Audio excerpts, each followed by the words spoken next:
ताज़ीरात पाकिस्तान और ज़ाब्ता फ़ौजदारी इस बरे सग़ीर पाक व हिंद में अंग्रेज़ के अता करदा कवानीन है। ताज़ीरात पाकिस्तान जो कभी ताज़ीरात हिंद कहलाती थी 6 अक्टूबर 1960 को नाफिज की गई।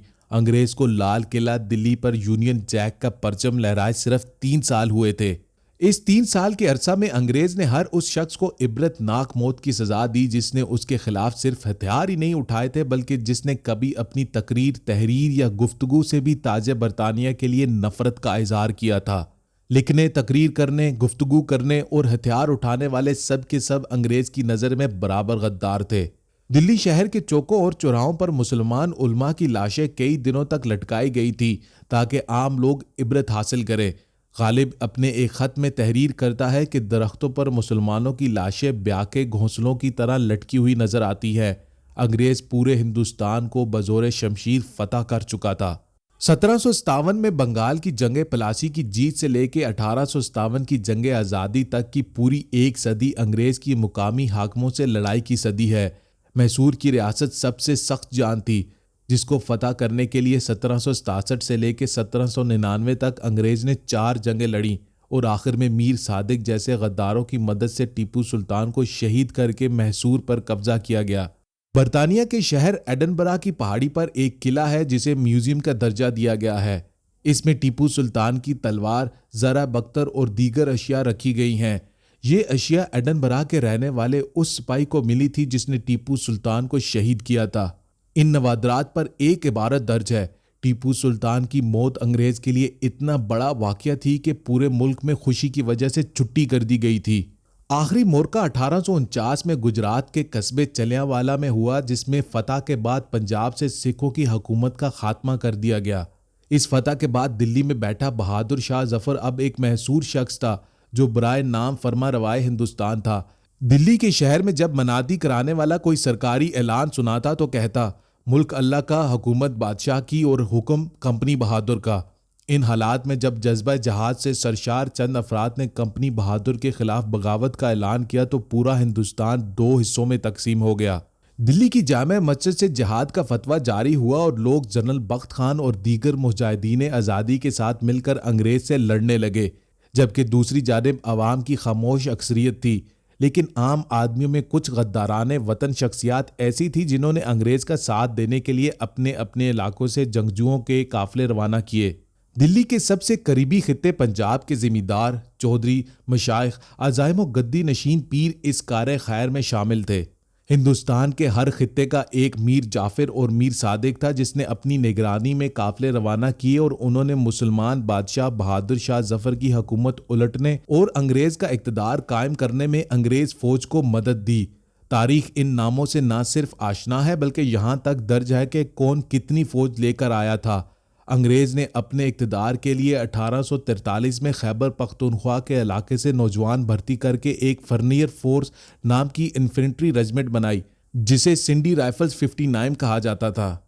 इस रेजिमेंट को पंजाब से बनाई जाने वाली गैर मुनज़्ज़म फोर्स पंजाब इर्रेगुलर फोर्स में 1856 में जम कर दिया गया और ये मशहूर फर्नियर फोर्स रेजिमेंट कहलाई।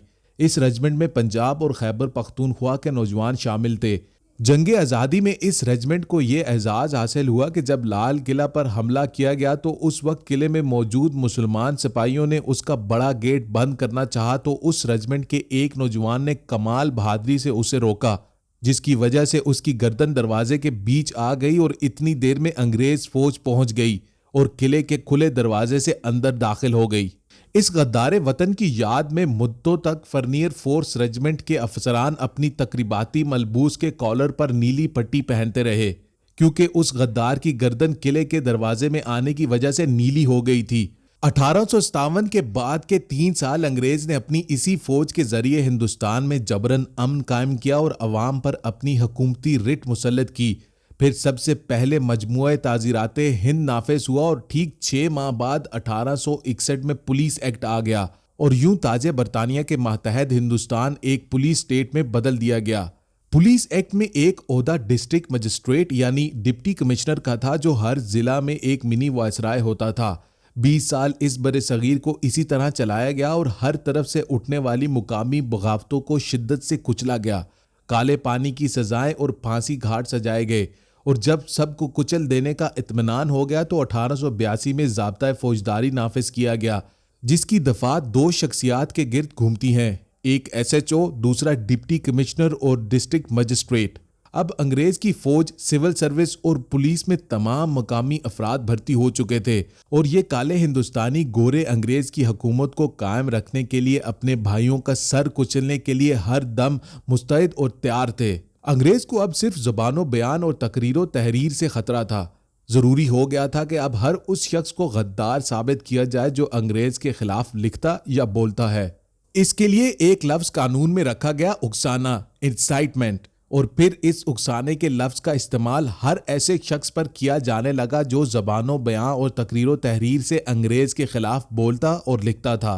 ताज़ीराते हिंद की दफ़ा 505 इसीलिए तख्लीक की गई जो यूं थी, जो कोई भी ऐसा बयान, अफवाह या रिपोर्ट लिखे, शाया करे या फिर फैलाए जिसका मकसद इश्तिआल दिलाना हो, जो मुमकिना तौर पर इश्तिआल दिलाने की वजह बने। अंग्रेज की इस दिफा में हमने ये इजाफा कर दिया, पाकिस्तान आर्मी, नेवी या एयर फोर्स के किसी भी अफसर, सिपाही, सेलर या एयरमैन को बगावत, इर्तिकाब जुर्म या किसी भी तरह से अपनी जिम्मेदारियां अंजाम देने से रोकने की कोशिश करे। यानी अगर कोई भी फर्द अपने घर में बैठे चंद दोस्तों के दरमियान भी कोई ऐसा जुमला बोलता है या आज के दौर में अपने ग्रुप के अफराद के साथ व्हाट्सएप पर शेयर करता है, अपने फॉलोअर्स को ट्विटर या फेसबुक पर बताता है, तो वो दरअसल गद्दारी का इर्तिकाब कर रहा होता है। ऐन मुमकिन है कि उसकी ये बात किसी एक भी सिक्योरिटी इदारे के फर्द ने सुनी ही ना हो, मगर इसके बावजूद भी उस पर बगावत का जुर्म और उकसाने का फेल साबित हो जाता है और इसके लिए मजीद किसी गवाही की ज़रूरत नहीं। ये कानून अंग्रेज की ज़रूरत थी क्योंकि उसे मालूम था वो बाहर से आया है और करोड़ों लोग उससे नफरत करते हैं, उसे बदेशी समझते हैं, लेकिन करोड़ों हिंदुस्तानी अंग्रेज की नज़रों में गद्दार थे। लेकिन क्या 22 करोड़ अवाम भी पाकिस्तान की हुकूमत और उसके इदारों से वैसी ही नफरत करते हैं जैसी उसके दौर के अवाम अंग्रेज की फौज से करते थे? अगर ये बात दुरुस्त है तो फिर तो कानून सही है और हम सब गद्दार हैं। लेकिन गद्दारी की सनत और बगावत का ऐसा इल्ज़ाम हमेशा अवामी गुस्से में इजाफा करता है और ऐसा मुसलसल इल्ज़ाम ऐसे कवानीन नाफिज करने वालों की बिसात उलट देता है।